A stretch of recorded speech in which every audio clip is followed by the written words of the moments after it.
I can see it.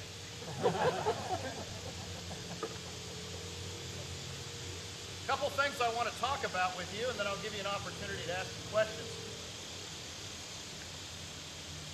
There's been a lot of bad press about me over my last few years. I received a lot of criticism as General of the Union Forces, and I've been receiving a lot of bad press about my presidency. I want to clarify some things. I've been called a number of things in the newspapers. During the Civil War years, I was called a butcher. I've been called an alcoholic. I've been called a drunk. And during these last several years as president, they've called my administration one of the most corrupt in American history. I want you to know, ladies and gentlemen, that couldn't be further from the truth. And I want to clarify some of those things with you today. First off, the accusation that I was an alcoholic or a drunk. I want to tell you right now that that is false. Did I drink? Yes. Was I drunk ever during a military activity? No. Actually, President Lincoln was quite worried about the accusations of my drinking and sent a spy to check on me. Charles Doane, newspaperman. And he reported back to President Lincoln that I was no such thing. That I, yes, from time to time had a drink, but I never was drunk or had any type of alcohol while I was in action. Now, unfortunately, I'm not a very large man, and when I do have a drink or two, Julia tells me two things happen. Number one, my first drink makes me silly, and number two, the second drink makes me stupid. So on those occasions, I should have two drinks and stop it at that. The other accusation made against me while I was general that still carries on this day is I was accused of being a butcher. I'm sure many of you are familiar with my activity as General of the Union Forces, how I started off as a captain in the military and then soon rose to Brigadier General and then later General of the entire Union Forces.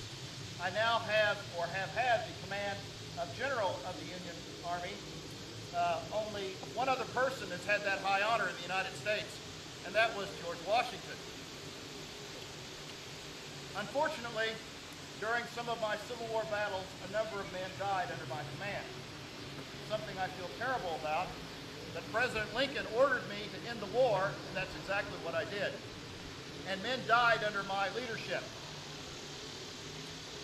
In the newspapers, it was soon printed that I was a butcher, primarily because of the Battle of Cold Harbor outside of Richmond. Actually, this evening reminds me a lot of Cold Harbor.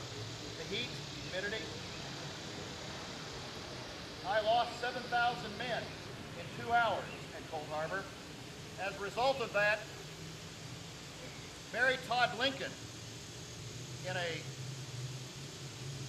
comment to a newspaper, regarded my actions as one of a butcher.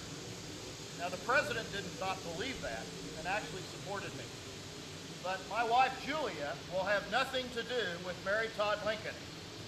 And by the way, I don't know if you're familiar with this. Julia and I were invited to Ford's Theater. I asked Julia, would she like to attend with the president and Mary Todd, and she said, absolutely not after that woman called you a butcher. So we went to see our children in New Jersey that night, and of course you know what happened on that April night. The president was assassinated, and I've felt bad about that ever since. If I would have been there, maybe that wouldn't have happened. Well, anyway, my wife Julie and Mary Todd don't talk. Time has passed. We've never had a conversation with her since then. Charged as a corrupt president, and that is also untrue. I will tell you this, in my 2 terms as president, we've had a number of things that have happened. In my first term, a number of scandals have broken out, but I want to tell you, ladies and gentlemen, some of those scandals happened prior to my administration. The whiskey ring, the Credit Mobilier with the railroad which runs right across this beautiful state, which was started before my administration, And the scandal that was involved in it took place before I became president.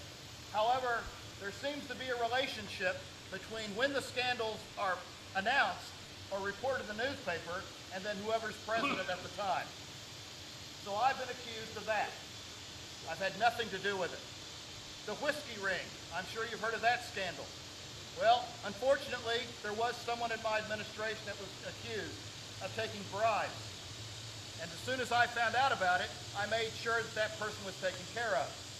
Now, did that happen prior to my administration? Yes. Why am I being held responsible? I can tell you why. Jealousy. They think I'm going to run for a third term. The liberal Republicans, I am a Republican, I hope you realize. Now, I wasn't always a Republican, I was a Democrat. You know, I voted for James Buchanan. But I soon voted for President Lincoln and became a Republican.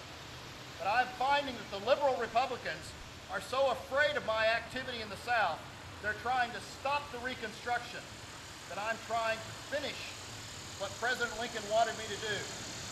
And as a result of that, they are trying to run Horace Greeley against me for president because they think that my work in the South is pro-black, trying to promote active citizenship of African Americans. I want to let you know, ladies and gentlemen, that I support the 15th Amendment. That amendment says that race will not be used against someone for the right to vote. I stand true to that, and if I have anything to do with it, that amendment will be passed and I will sign it. The liberal Republicans don't like that. The Republicans, interestingly enough, voted for me twice, don't want me to run a third time, and I will announce it right here in Nebraska that I will refuse my third term. I will not be the Republican candidate.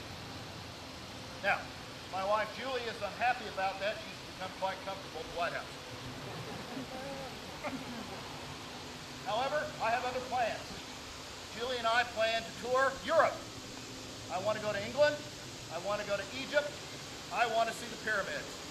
And so I plan to do that as soon as this next term is over. However, we have some things to finish up. One of the things that you've probably heard about in terms of the South is an organization that's going around causing all kinds of death and destruction and terroristic activities. The Ku Klux Klan. I'm sure you're aware of it.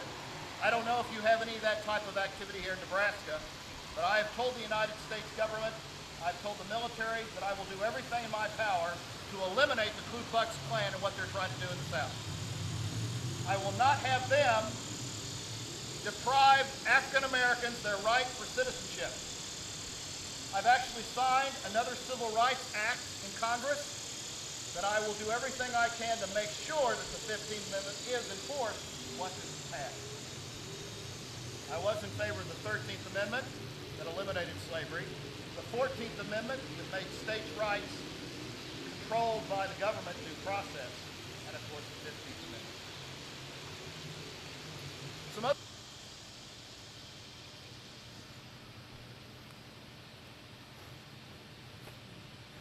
reminds me of a story Abraham Lincoln told me, and that's kind of how I feel right now.